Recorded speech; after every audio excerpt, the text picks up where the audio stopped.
7th, 2020, regular meeting of the City of Coolidge City Council. Call it to order. We will move through the invocation. Pastor Davis isn't going to be able to be with us tonight. Would you join me in standing for the Pledge of Allegiance?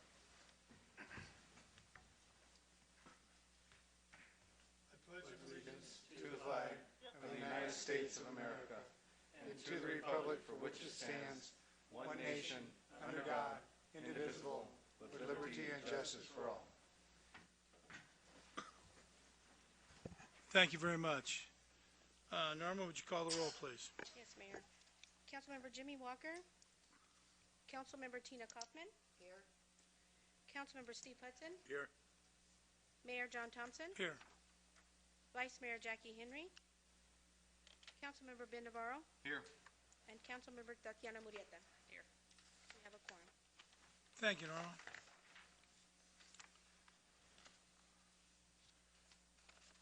Under presentations, item number 4 on the agenda is a proclamation.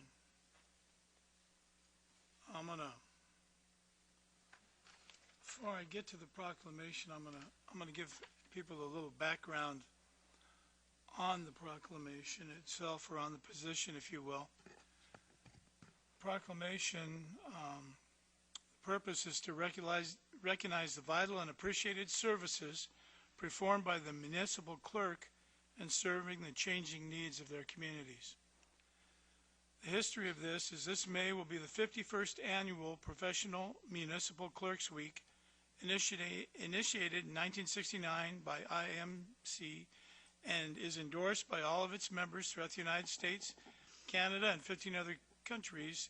In 1984, and in 1994, Presidents Ronald Reagan and Bill Clinton, respectively, signed a proclamation officially declaring Professional Municipal Clerks Week the first week of May, and recognizing the essential role municipal clerks play in local government.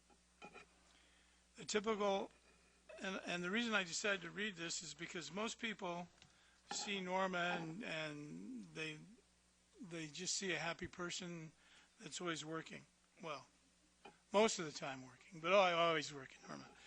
And her responsibilities: maintain the official council minutes, ordinance books, and all records and documents, indexes all official actions of the council, issues licenses and permits, processes contracts and agreements, keeper of community history and vital records, receives, distributes, and files correspondence from citizens and other governmental agencies, administers elections, registration, and voting, acts as a key liaison between local government and its citizens, handles significant financial responsibilities, including preparation of tax rolls, special assessment and budgets, provides central services such as personnel, purchasing, etc.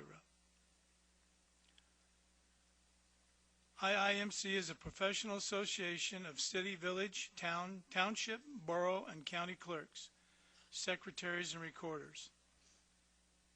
It prepares its members to meet the challenges of diverse role of the municipal and deputy clerk by providing services and continuing professional development opportunities to benefit members and the government entities they serve.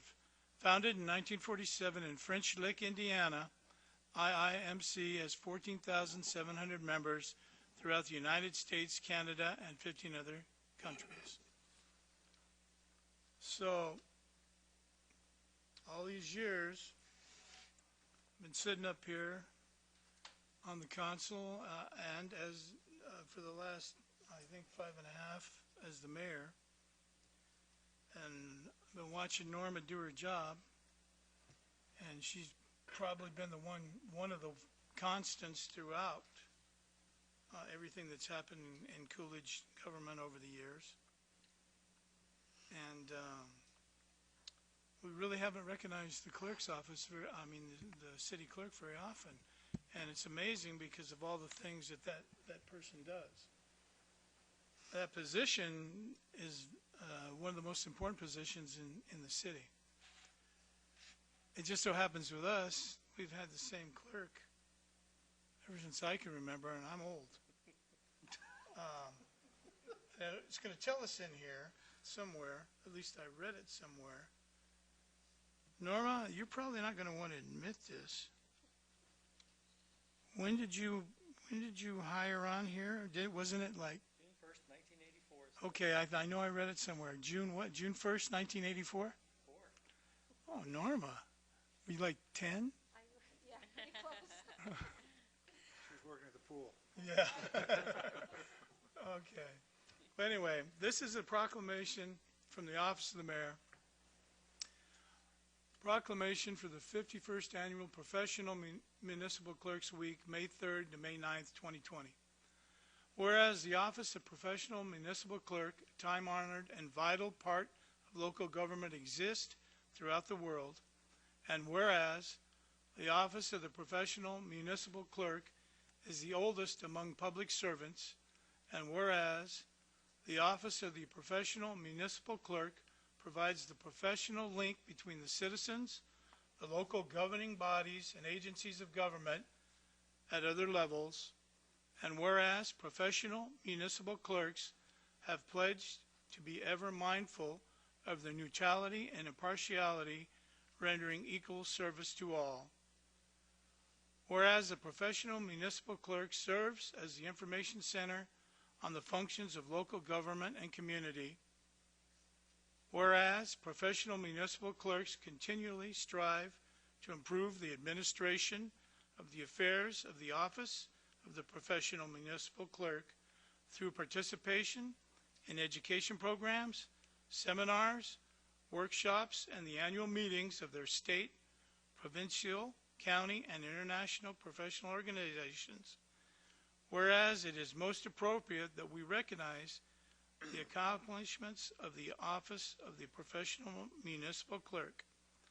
Now, therefore, be it resolved that I, John Thompson, Mayor of the City of Coolidge, do hereby proclaim May 3rd through May 9th, 2020 as Professional Municipal Clerks Week, and further extend appreciation to our professional municipal clerk, Norma Ortiz, and to all municipal clerks for their vital services they perform and their exemplary dedication to the communities they represent. And Council, would you come down and join me in congratulating Norma?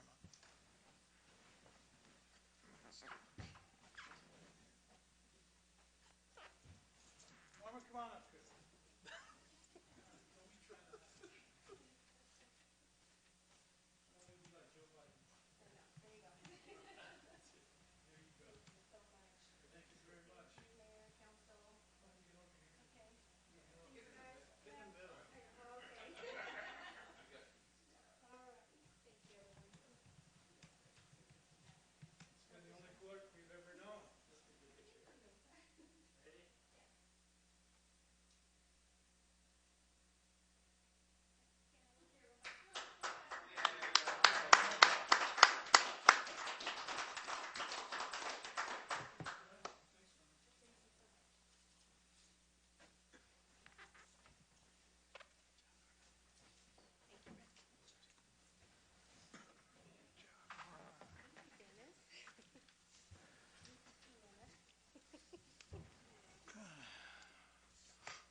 Okay, we'll move into business items for consent.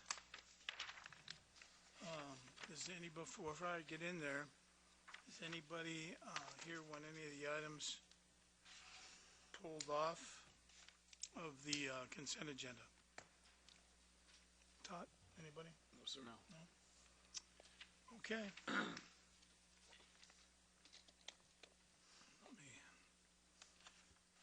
me find out.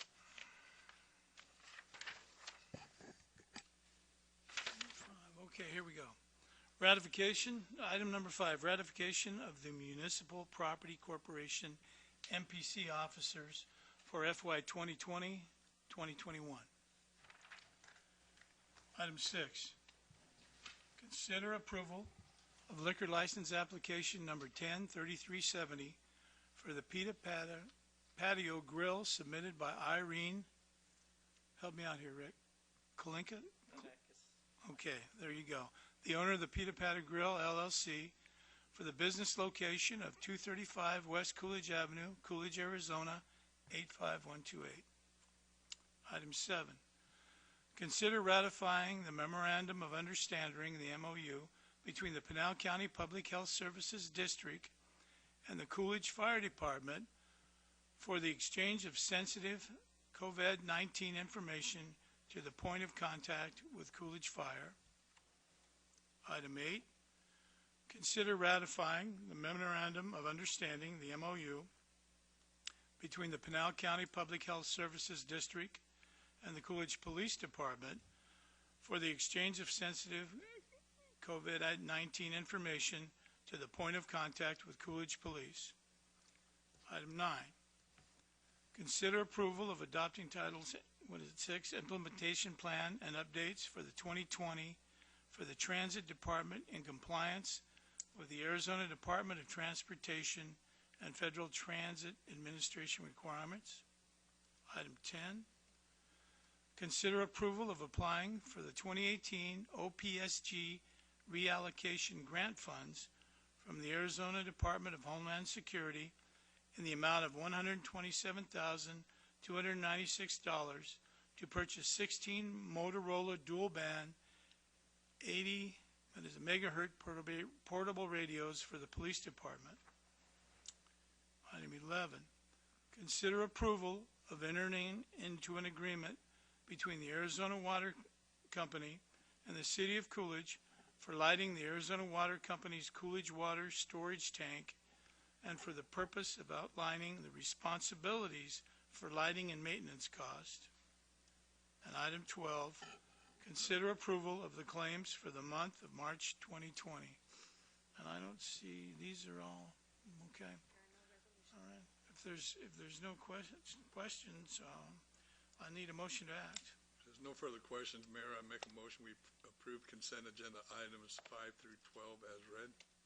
Second it. Okay, there's a motion and a second. All in favor? Aye. Opposed? Thank you very much. Those carry. We'll move into business under regular items. Presentation by the Coolidge Chamber of Commerce on their fiscal year 2020-2021 budget proposal for the same funding amount of $55,000 from the city. It's item 13. Who's got that? Oh, there she is. Good evening. Good evening, Mayor and Council. Congratulations, Norma. Really glad, and you deserved it. I'd like to introduce our president, Debbie Neely, to do our presentation tonight. Yes.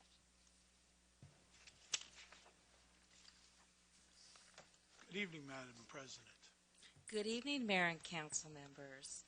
As Lynn indicated, I'm Debbie Neely, and I'm the current president of Coolidge Chamber, and I'm here with Lynn tonight. Together, we'd like to provide the Council with information to assist you in your consideration of the Chamber's April 30th, 2019, which should really correct it to be April 30th, 2020 correspondence to you all. I'd like to share with you the Chamber's accomplishments in 2019-20, and there were many, and assure the Council these areas highlighted will continue to be our focus for the upcoming year. Number one is economic development on our agenda. Our visitor center not only drives visitation to our local destination, it also is a resource for our local community to learn and find services and events within our community. We have seen just under 9,000 people, received over 3,000 calls, and had almost 11,000 referrals to local businesses.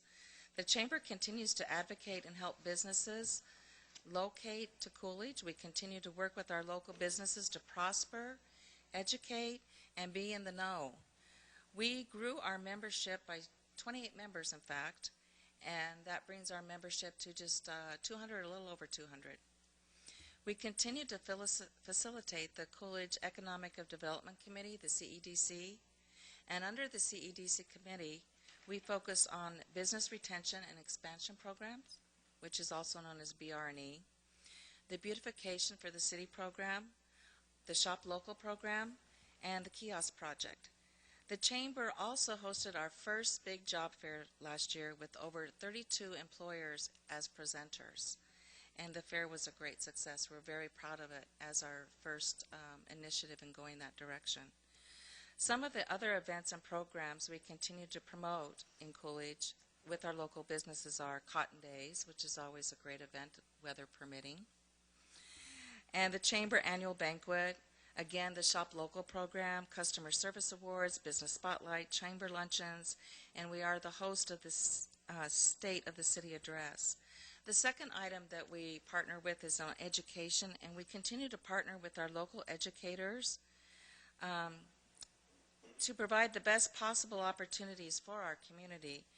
We partner with the Chief 60 for Pinell County to help them realize their goals, and we completed another Careertopia last year for CUSD, and it was received well. And Lynn, do you have a video on this right now? No video, and I'm not dancing, okay? We are working on a pilot program with AARP on a reading program as well. A third area of concentration for the Chamber is communication and media exposure. We work diligently every year to put together a really nice directory for all the visitors in the local community, so it's the Chamber directory. We have monthly newsletters. We're updating Facebook daily, sometimes hourly, Twitter, email, advertising in the local papers, and various other local magazines. Number 4 is membership development. It is another facet of our outreach. We promote and educate our local businesses through our luncheons, which are held monthly, and the State of the City presentation as well. We have sponsored training at our luncheons on social media, along with leadership and business best practices. And I will tell you, as a business owner, as often as I try to make all the luncheons, I never walk away without learning something on how to better your business and keep it prosperous. Our website gives members options for information resources, and we are making a difference with our Shop Local program, educating the community why it's important, and perhaps going forward here in the next, hopefully short few months, even more so, that we're going to have to learn how to work smarter and harder in keeping people to shop local and continue to support our local businesses here. The Chamber, we are above national average in our retaining our membership. Our 2017-18 membership retention was at 87%. 2018-19 retention was at 88%. The national average is 85% retention, and I think that really says a lot for the Chamber and our community, and continuing to try and strive and keep our organization strong.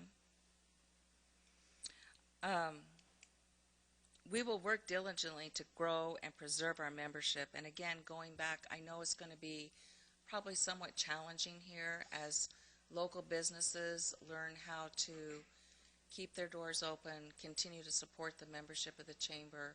Again, we're going to work smarter and harder and continue to try and deliver more beneficial information to those business members and individual members so that they will see the value of continuing to be a Chamber member and support the membership.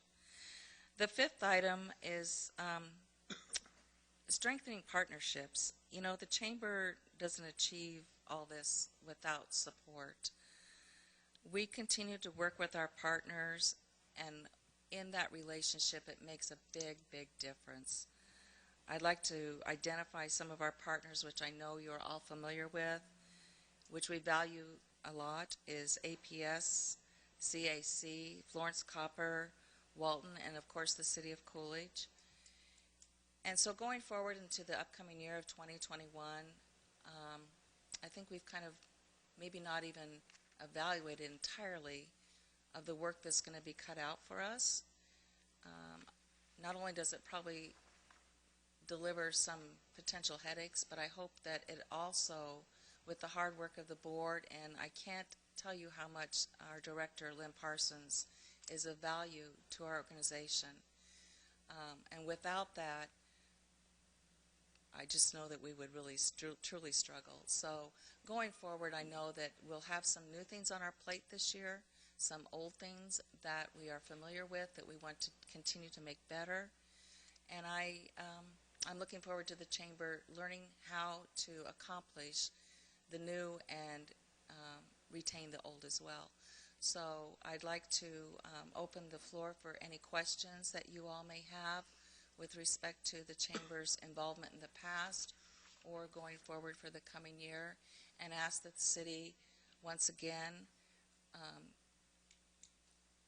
truly consider their partnership with the Coolidge Chamber, and we ask for your continued support.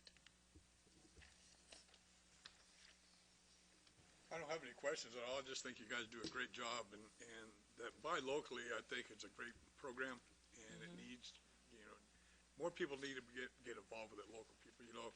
My wife and I were looking for replace some bar stools that our granddaughters took real good care of for us, and so we went down to Brown's Coolers, and never really thought about it, but my wife says, let's go down there and see what they have. We walked around for about 15, 20 minutes, really didn't see anything they had that we really wanted, but they had several books that we went through, and she ordered the bar stools that we wanted, and is going to have them in here in about 10 days. And so I think, and I was talking to Shelley, and she said that she's been pretty busy with the stimulus checks coming in, people going down there buying mattresses and things that they probably needed to upgrade. So, if they don't have it down there, ask. They had several books, like I said, and we picked out what we thought we needed and bought it locally. So I think that's a good program. And I think I've known you for a long time, Debbie, and the business you have, you do a great business. And you do a great job with Lynn for the city of Coolidge, and I just appreciate what you guys do. Well, thank you, and thank you, Steve. And, those programs, sometimes when they first come out, we've got to just keep repetition, educating the public that they're there, and just keep throwing it out there, and pretty soon people become aware of it, and it just becomes like a second nature. And that's going to continue to be our goal, to make sure people are aware that these resources are available. I have to also commend Lynn and her staff during this COVID-19 crisis to continue to educate the public. I mean, they were spot on in no time at all. And rather than me as a business owner going through various other websites and trying to shuffle through what I needed to know, what I didn't need to know, there was on more than one occasion where I just went, it's on the Chamber. I'll just go there. And it was easy, very easy. So I commend her for that as well. Those were bar stools for my kitchen. I'm sure they were. I'm sure. Not in the other part. The thought never crossed my mind. I can't speak for the audience, but one of the things I will say, I can remember when the budget for the Chamber was a lot less than it is now, but we got a lot less service than we get now. I couldn't even tell you, before the disaster, the virus, we attend partnership meetings. I'm in meetings all over the place, and usually a member from the Chamber is there. If it's not Lynn, it's one of the others. And you can tell when they're going around the room, it's not their first visit or rodeo. I mean, people know them and they respect them. And I hear all the time that we have a good Chamber. They're well thought of in the Chamber community. There's a lot of communities that aren't as fortunate. There's a lot of communities that the council and the Chamber don't get along very well. And those communities, they're not doing very well when it comes to attracting businesses. I think when you get in those type of environments, people and other organizations can tell, and I think they can also sense that if you can't work with the people in your own community, the business people, that they're not going to be a good fit for you. So I think it's important that the Chamber and the city work together to attract business and more importantly, keep the businesses you already have. And so I think that this Chamber, under this board and the boards the last 5 years, certainly have done an excellent job. And Thank you, Mayor. That's my question though is, I attended the job fair and nobody hired me, but I'm wondering. Did you bring a resume? No, no, I was like many others. But I was curious, did they have a way of measuring? Do we know what the results were of that? Because there were quite a few people that came through there, and actually they were dressed appropriately, and they did have resumes, and a lot of people were talking to them, and I talked to a lot of the interviewers in the businesses, and they were pretty happy with a lot of the people that they talked to. Yeah. They thought they might have some pretty good prospects, so I just I know wondered the what presenters result- were pleased with the attendance and the quality of the attendance. Lynn, have we done any summation on whether there were any actual placements? No, it's very hard to track, but I will see if I can get some numbers. I just was curious because I know that, especially down in that one corner where they put our bus guys, and Gilbert kept trying to steal pens, those guys down in that corner, they were doing pretty well with their applicants or the people that came through and talked to them and left resumes. So, Well, and with that noted, Mayor, that was our first Sure. shoot at it. So, that's good information to know that, that's another area that we can track to see what the success of it really was and gauge it for future presentations like that as well. but I can tell you this from my perspective, it's very helpful going to these, and Tatiana goes to a lot of them too. We're at a lot of them together. That it's good to have the chamber there because there are a lot of places, a lot of cities that don't have their chambers with them, and it's nice to be able to introduce them to Lynn and some of your board members that are there, and let them talk to them directly instead of us boring them with city talk. They can talk to real business people. So that's all I have. Ben, you got anything? I don't really have a question. It was just I didn't know much what the chamber did when I first got elected to this position, and I went down. I talked to Lynn, and she's just a wealth of information, and it's just been an absolute pleasure. I mean, you guys are always trying to change things up, trying to look at a new way to do something, and it's really nice to see that you guys actually care about the community. You're always really trying, and like I say, with Lynn, it's been really easy to talk to Lynn. Anytime I have a question, anything I want to know, she goes above and beyond. Her and her staff go above and beyond every time. I just really appreciate it. Thank you, and yes, she does. You guys up front, chat. I don't have anything, but I agree. You're always right there, whether it's phone call, email, or go in person. You and your team, so I appreciate that too. It is a team. Yes. Tina, do you have any comments or anything? Thank you, Tina. Thank you. Anything further from you guys? And then you have anything, or no? You good? No, we're good. Thank you. Thank you. Thank you for your time this evening. Okay, if there's no further questions, I need a motion to act. Mr. Mayor, I move to approve item 13 is read. Second. Okay, motion and a second, all in favor? Mr. Mayor, the only thing I wanted to add here is we'll need to document this through an agreement.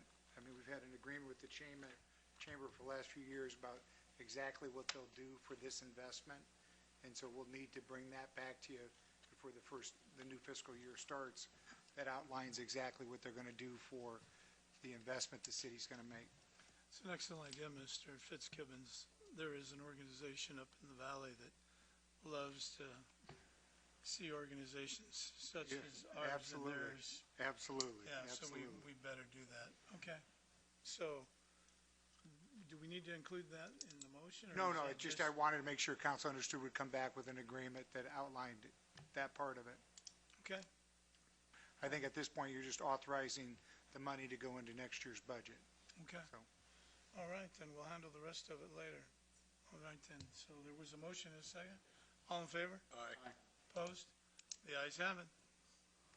Thank you very much. Mayor, before we go into item 14, I'd like to abstain from voting on that item. Okay, we'll have enough. Okay. Norma, you got that? Okay. Item 14, consider approval to unfreeze the capital budget in the amount of $19,500 to purchase one 2018 Colorado extended cab truck from Garrett Motors for the Parks Department. Ricky? Good evening, Mayor, Council. Happy to be up there this evening. It's been a while since I've been to one of these meetings. I guess I've been quarantined at home on Monday nights. Yeah, so we have 2 trucks budgeted in this year's fiscal year. We were able to find one that suited our needs. So I'm asking that we lift the freeze and release the money to purchase this vehicle locally from Garrett Motors in the amount of $19,500. I'm happy to answer any questions. Ricky, is this replacing any other vehicles, or? Yeah, we will surplus a 2003 Dodge Ram pickup with about 293,000 miles on it. So we'll get rid of that one, move this one in, and then hopefully soon get rid of another one. But it was a good truck. It lasted us quite a long time. I need to see that one go, Ricky. Well, I think the guys will be happy to see it go. But, Zach down at Vehicle Maintenance will probably be really happy to see it go. Okay. Anybody have any questions? I saw that you put this out for bid to several other places, and Right. nobody actually bothered to No. give the city the time of day about it. No, we didn't get any other bids. It was actually, I had it set to go on the last council meeting, but I did draw it out in hopes of at least getting some other bids, made some more phone calls and emails, and didn't receive anything back from any other dealership. Yeah, I know I've gotten some comments before from different people in the city saying that we buy everything from Garrett Motors, but it's easy to see why when several other dealers don't even bother to put in a bid. So I'm glad Garrett Motors stepped out. That's all I have.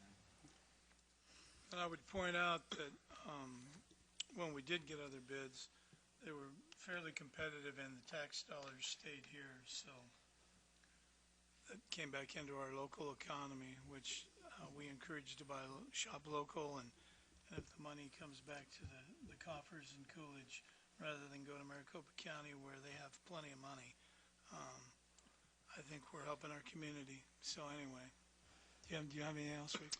Nothing else? Anybody have anything further? Tina? Okay, then I'll need a motion to act.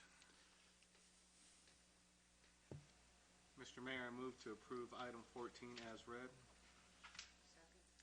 Okay, there's a motion and a second. All in favor? Aye. Opposed? Okay, we'll move to item 15. Consider approval of entering into a pre-construction contract with Hayden Building Corporation for the new aquatic facility and Northern Avenue project in a form substantially similar to the documents presented before the mayor and city council, and authorizing the city manager to execute the finalized agreement and documents related to this project as approved by the city attorney. Is that you, Ricky? That's me again. Okay. Mr. Mayor, Council, once again, happy to be here this evening. As you know, a bond went out this past summer. A lot of buzz about it via social media. It did pass Proposition 434, and that is for the reconstruction of Northern Avenue as well as the building of a new aquatics facility here in town. The city put out a request for qualifications, received 5 back. The committee that was formed reviewed those 5 proposals or those statements of qualifications. They narrowed that list to 3. The top 3 companies were interviewed by that same committee. Those interviews were scored as well, and Hayden Building Corporation came out on top of that process. So this is the first step into entering into a partnership with Hayden to reconstruct Northern Avenue as well as build the aquatic center for us. So I'm happy to answer any questions. The attorneys are the one that drew up the contract, so anything specific to that language, Dennis can probably answer better than I can. Mr. Garcia, our finance director, has been a big part of this project as well, so he can step in and answer any questions that maybe I can't, but I'm happy to answer any questions you have, and we're excited to start moving forward on this project. Okay, I'll open it up. Does anybody have any questions? Yeah, Ricky, when is the project, when do you think that the project might start? So according to the request for qualifications, we asked that the project start August 31st. We've worked out that schedule with the school, meaning we could be open for the summer. Assuming we get to open the pool this summer, we would operate as normal this summer. The school would utilize it for the month of August, and then that our current pool would close on August 31st, and the project could begin at that point. And would the project be done with and reopened for next year at this time? Right. At the very latest, the project would have to be finished by May 3rd of 2021, which would give us roughly 4 weeks before Memorial Day weekend to essentially our staff could, learn all the bells and whistles and learn how to take care of the pool as best we can. Our hope, maybe it'll be done sooner, which will give us more time. But yeah, May 3rd would be the deadline to open that facility. Well, that's great. It's not going to interfere with the summer activities. It should not. That's and then is the road going to be done previous or at the same time that the construction begins? A lot of that will be yet to be answered. There are some questions about the road and what's underneath the road, and how to solve those issues. Hayden does have a concept plan about how they're gonna do that road, how they'll keep the neighborhood informed on what's going on in the school and the best time to do everything in different phases. But it should be completed at when the pool's done as well. Again, there are some factors underneath that road that may cause some issues, but that would be the plan unless we run into something that pushes it back. And the school's going to be involved with this, so they'll know when it's going to be constructed, when it's going to start. Right. But it might interfere with the buses or the students or the faculty. Exactly. We will have a representative from the school. Their person in charge of all their facilities and vehicle all the buses, transportation. That gentleman will be in on all the construction meetings, and he's their designated person to report back to the school with timelines. And us and Hayden Building Corporation and the school will work together to. We're not going to be in a situation where people aren't going to be a little put out at times. Correct. But one of the things about this company that was one of their shining spots was that their communication with the neighborhood and the schools and the cities to make sure everyone knew what was going on ahead of time. And they will have a contact person as well as the city will as well to answer any questions. Okay, thank you, Ricky. You're welcome. Ricky, when I read through the 100-plus pages of contracts on this one, can you hear us on the phone well enough, Fritz?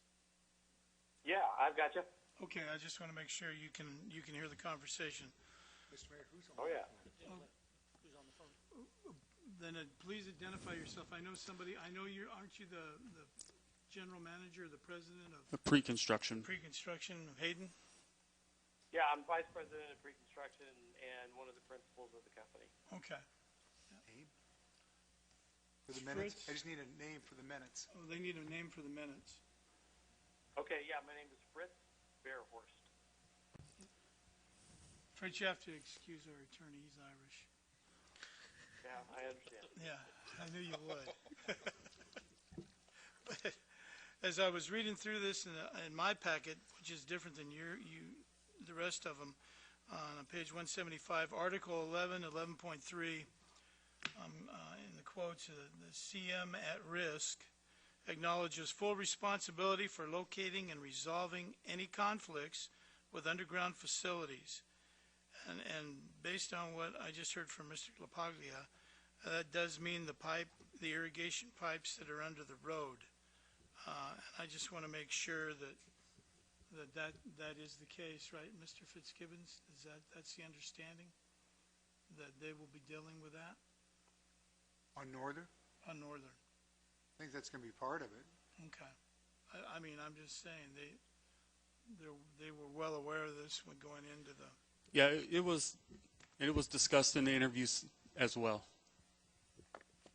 That the companies are aware that we may not know exactly what the issue is, but there is an issue underneath that road. Okay. Because I went on the website and looked, and it's pretty reputable companies. Absolutely, yeah. Okay. And then I noticed in this one, the city does want the certificates of insurance. And usually they want them available if you want them, but in this one, it looks like, and that's 14.2A, Dennis, that they're asking for them, which you don't always see that. Sometimes they just want them available if they want to look at them. So I thought that was unusual. But anyway, and it's going to be phased in, it looks like. Is that correct, Fritz? Well, we still have to work out the details of exactly how we're going to execute, but we do have a plan, particularly related to Northern Avenue, to do it in stages, moving along piece by piece to one lane at a time to maintain traffic, maintain access to all of the neighbors, and to keep the road partially open. Obviously, we've got to close half of it at a time in pieces as we move up and down the road, but that's our plan to execute. Okay, thank you, sir. Yep. I didn't have any, those were the two things that caught my eye out of all that. I realized that you guys have all got to get together and Right. your committees, you got to sit down with and make a plan with them, and then you go through that. And you Yes. spend 82,000 plus, and then you stop and see what happens. Right. Yeah. It's a good job.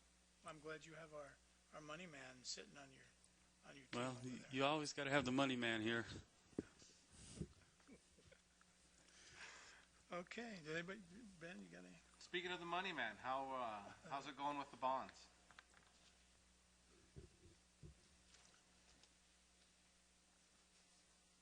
Councilmember Navarro, Mayor Thompson. The bonds, we're set to go ahead and meet with our bond counsel and our bond attorneys. I have a call set up on Wednesday to start that process. What we'll do is we'll actually enter in, we already entered into an agreement with them and understanding, so we'll go ahead and get those ready to be issued. When we do decide to issue, it takes about 60 to 90 days to go ahead and execute those. So at this point, we're not going to do that until we find out if we can come to a guaranteed maximum price with Hayden and move on and get this project all the way underway. So, Okay, are they foreseeing any problems with the COVID-19 issue? right now, they aren't. I mean, the good thing is we'll probably get a pretty good interest rate for the bonds for the taxpayers, so that'll be good. But they've had some pretty good issues.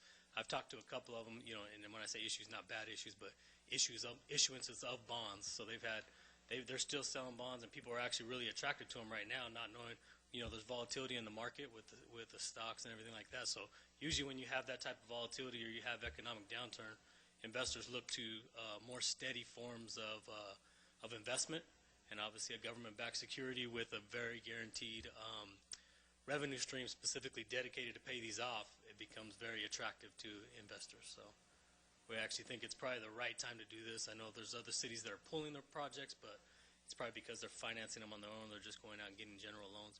We're actually going out and we have created a revenue stream to do that. So it's really prime time for us to go ahead and do that. So, and to give the better interest rate we get, the cheaper it ends up being for our taxpayers, which is what we want to do. So That's all I have, Mr. Garcia. thank you. Okay, anybody up front? No? Got anything, Rick? Okay. All right, if there's nothing, then I need a motion to act on the item 15. Mayor, if there's no further discussion, I make a motion we approved item number 15. I second it. Okay, the motion is second. All in favor? Aye. Aye. Opposed? Okay, thank you very much. Thank you. That one carries. All right. Item number 16, consider approval of the infrastructure and services plan for the Cornell annexation. Thank you, Mr. Barron. Okay, Gil. Mayor Thompson, council members, this is, as we have done before with other annexations, we're required to have an infrastructure services plan detailing how the city is going to deal and provide services to the property. And this is for the Cornell annexation that we had a public hearing on in April 19th of 2019. So this is the plan that details and shows all the roads and things we're doing. We have about 3 miles of dirt roads we'll take and then half a mile of paved road. Some of them are half roads because Eloy took half of it, so we're bumping up against the city limits. And so all the details are in the plan, including the fact that with any of these large solar facilities, we get quite a bit of revenue. So right now they're going through and looking for a purchase agreement with SRP and somebody else. So that's what this is. The next item will be the actual ordinance for your consideration.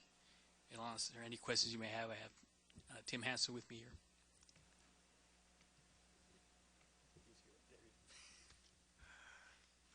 We have to give me some binoculars with Tim way back there. I can't see him. Anybody have any questions? No, sir.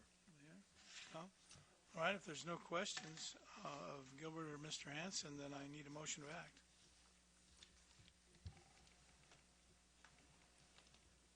Mr. Mayor, I move to approve item 16 is read. Second. Motion and a second. All in favor? Aye. How about up front? Did you guys vote? Okay, I didn't hear you. All right, then that motion carries. Move to 17. Ordinance number 2014.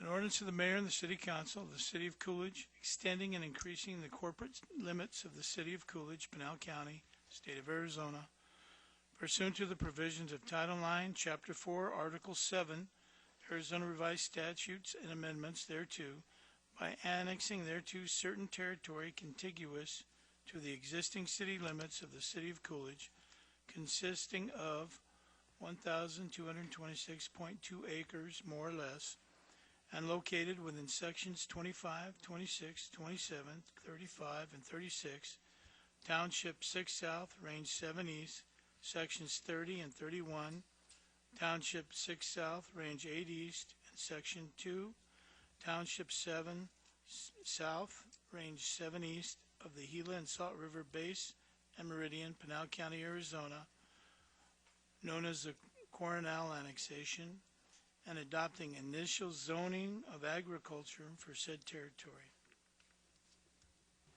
Okay, Mr. Lopez. Mayor Thompson, council members, again, this is the actual ordinance that adopts and brings in the coronal annexation, ordinance 20-14. It'll come in as agriculture. The public hearing was held May 13th, 2019. The city staff recorded in the signed annexation, which does include a utility company, Southwest Gas, which is the first time we've ever gotten Southwest Gas to support one of our annexations, so that's really good. And so we already did the infrastructure services plan, so this is just the ordinance to bring it into the city. And I'll answer any questions you may have. Does anybody have any questions? No, sir. Okay. Then I need a motion to act. Mayor, if there's no further discussion, I'll make a motion we approve ordinance number 2014 as read. Need a second? I second it. Okay. There's a motion and a second. Norma? Councilmember Navarro? Yes. Councilmember Murrieta? Yes. Councilmember Kaufman? Yes. Councilmember Hudson? Yes. And Mayor Thompson. Yes. Thank you. Thank you. Item number 18.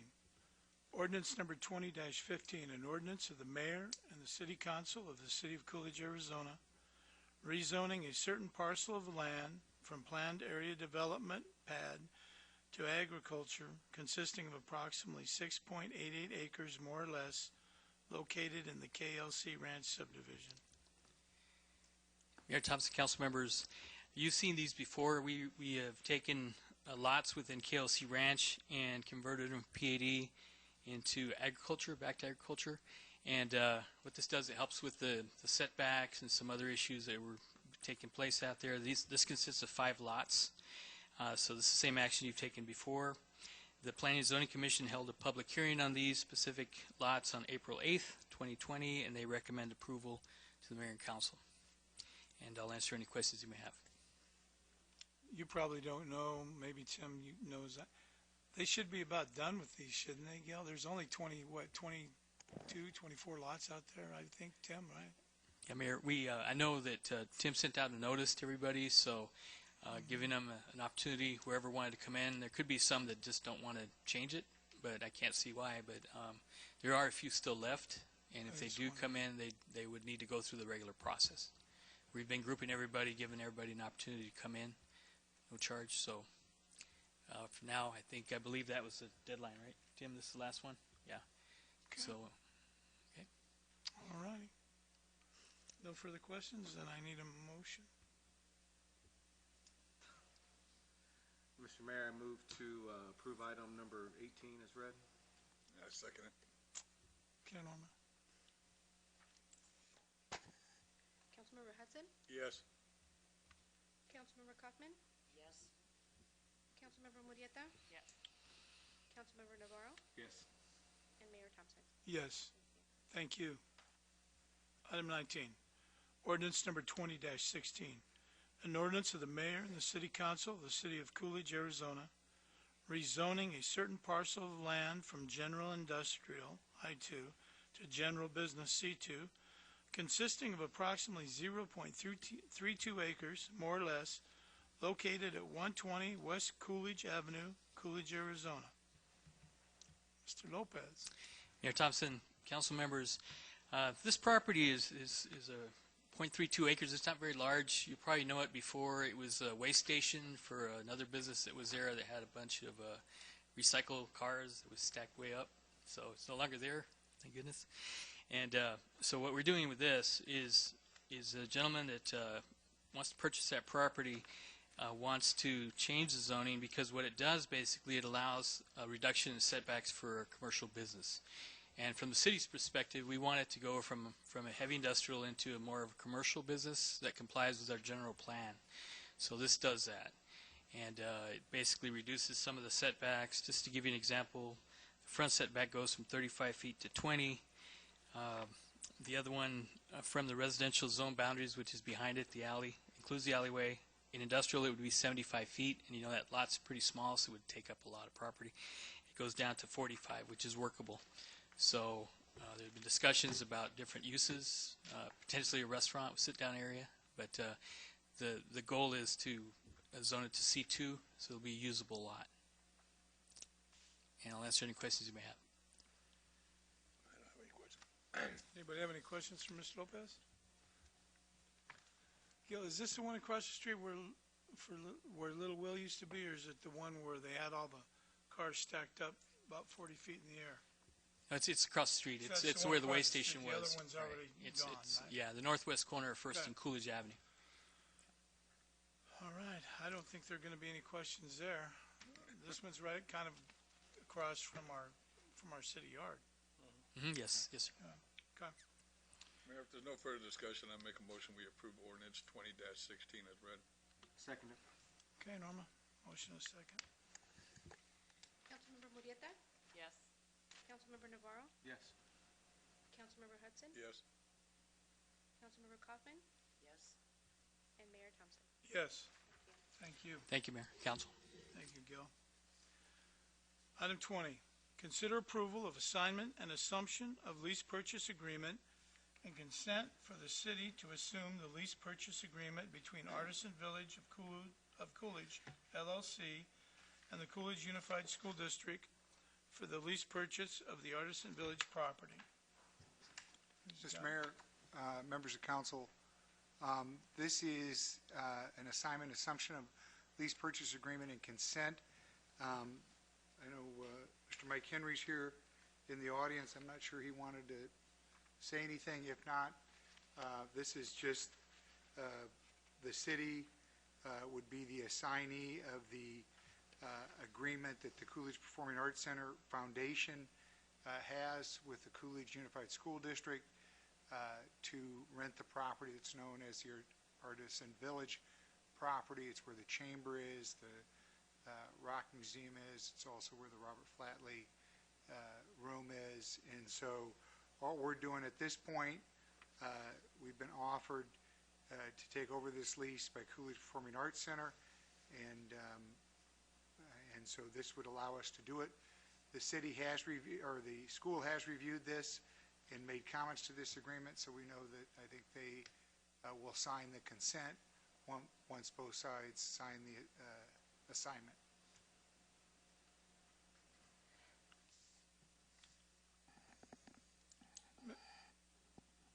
Mr. Fitzgibbons, we currently pay a certain amount of money that has been questioned here a number of times over the years to a couple of organizations that are involved in this conglomeration over at the Artisan Village. Do we not?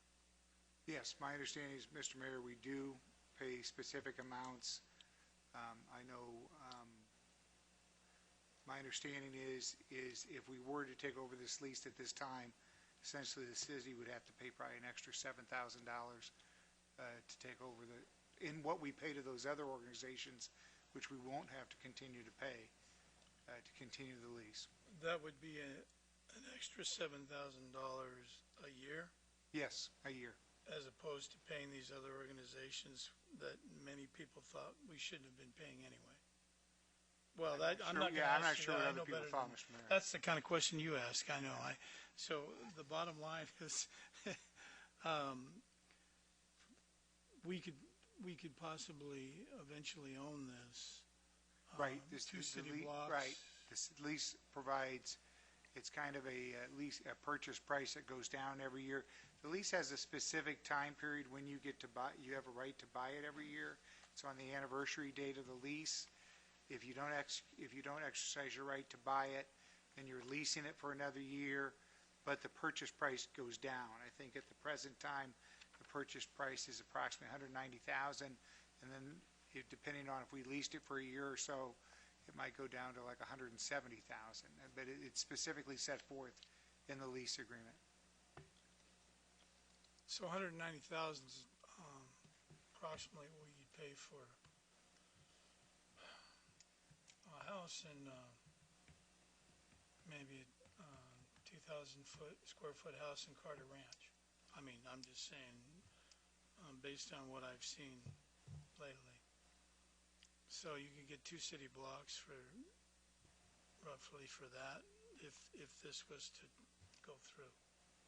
If the city exercised the option to purchase at a later date, yes. Okay. You would definitely have the right to control it and lease it if we just continued to lease it.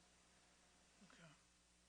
And Mr. Miller, over the years, has there been any discussion over what the city may or may not do if they had a piece of property such as, not necessarily that one, but that size, in the downtown area? This is an opportunity, I think, for the city to take property that is in a great location along the main entrance to the city of Coolidge, along Highway 87, Arizona Boulevard. It's a large piece of property right across the street, obviously, from the near kitty corner from the high school district offices.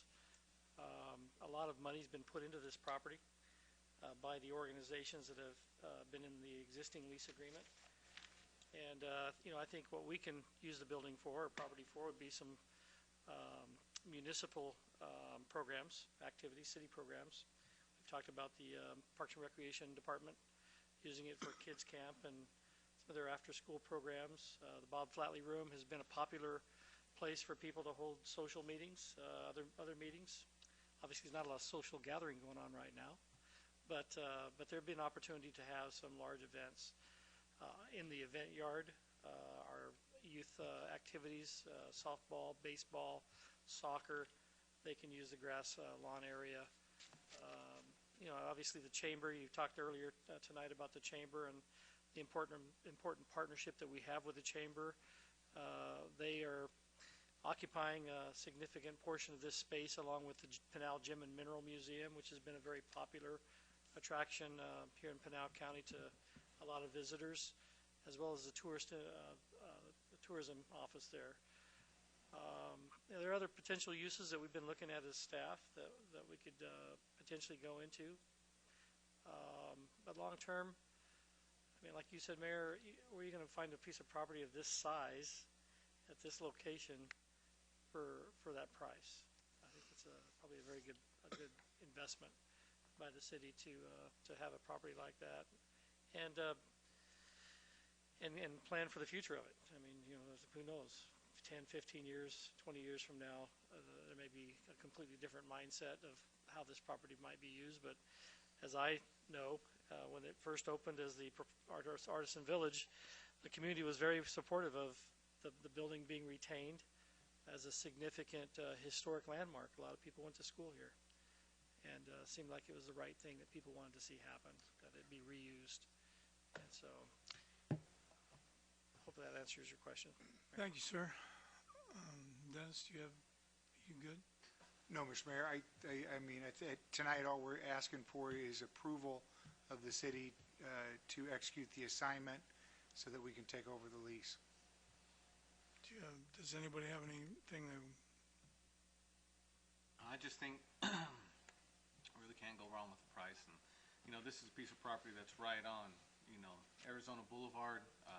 Everybody knows what that is. I mean, if anybody who's been in this town for any amount of time knows that what that was, and lots of people went to school there and everything, and what you could do with that property down the line. Coolidge is growing, and like I say, for the minimal price that we have to put out to secure that building, even with everything that's going on, I think it's a good idea to move forward on this.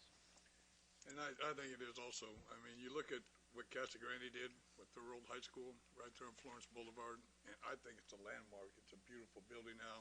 It stands out. It's an asset to the city of Casa Grande. And you look at what this could do for the city of Coolidge, it's a great opportunity.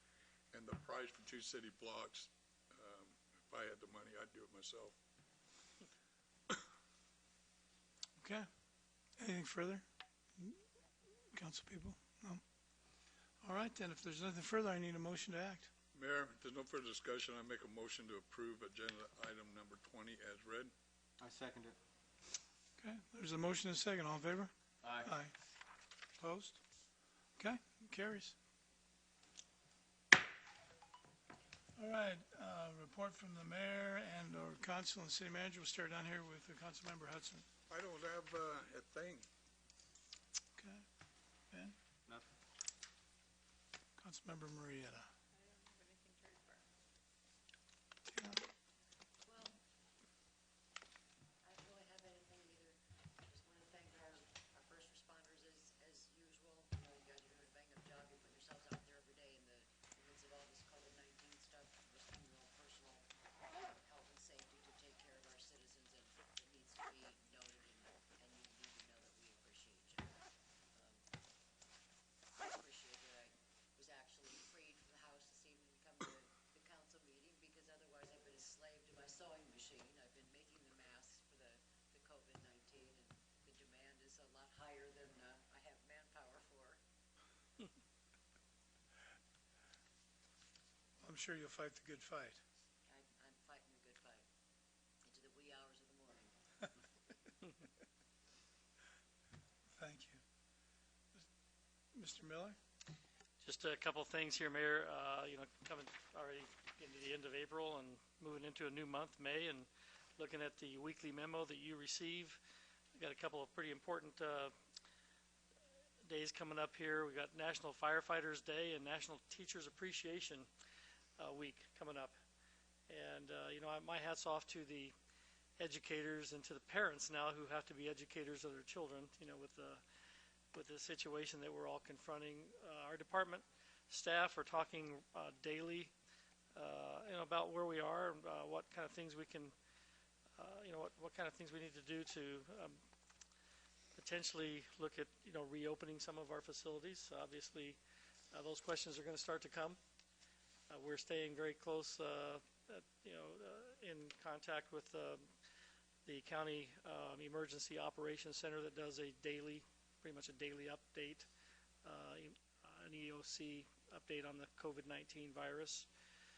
A lot of things happening now with the temperatures rising. We'll see what happens, what kind of impact that might have on this virus. Obviously, things seem to be cooling off a little bit in terms of this issue. Been difficult, though, for a lot of people. I did participate last week in a Pinal Partnership meeting where I was one of the presenters, and the topic at the Pinal Partnership was how we are currently handling the COVID-19 case, you know, crisis here in our different communities. All the city managers were talking about the different things that they've done. Obviously, the biggest impact that we've had is the closure of our library, closure of our adult center, and the closure of a lot of our recreational programs and our rec center.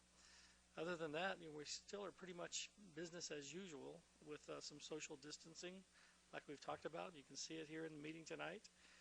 We'd like to make sure that people still respect the opinions and the advice of the Center for Disease Control and all of the people that are more qualified to let people know when things might be a little safer to have our social gatherings. So we still want to practice social distancing, but I'm hopeful that we'll see the economy start to pick up again here, and maybe some of these businesses get back in the business that they're used to doing. I feel for the businesses in this community and in all the communities and throughout the country. I know there are a lot of people that are sacrificing a lot, and it's tough, but we're staying close with the governor. The governor's office, he'll make the ultimate decisions about when a lot of these things are allowed to open.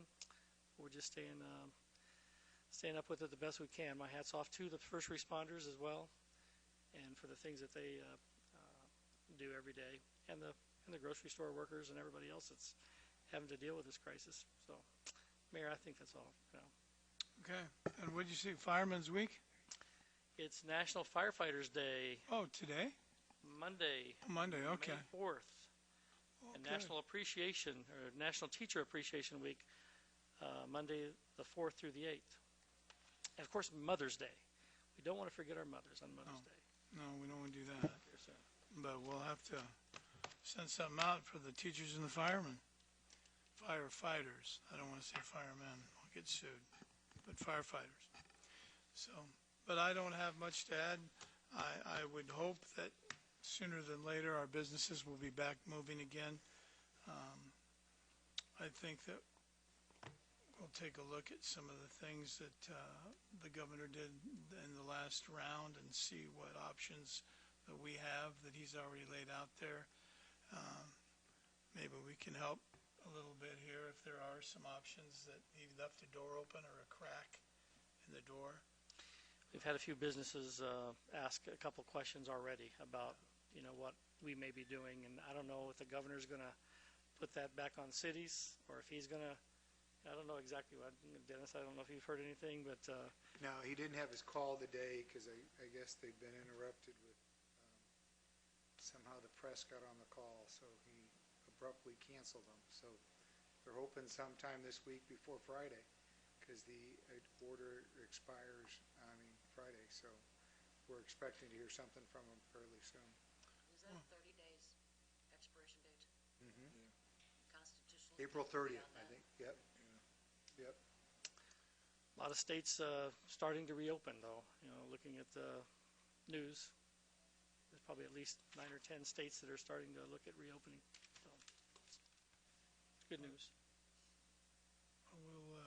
We'll listen to our esteemed attorney and his advice, but we will look and see if they've left a crack in the doorway.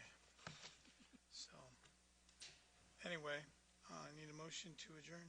So moved. Second. All in favor? Aye. Opposed? We're adjourned.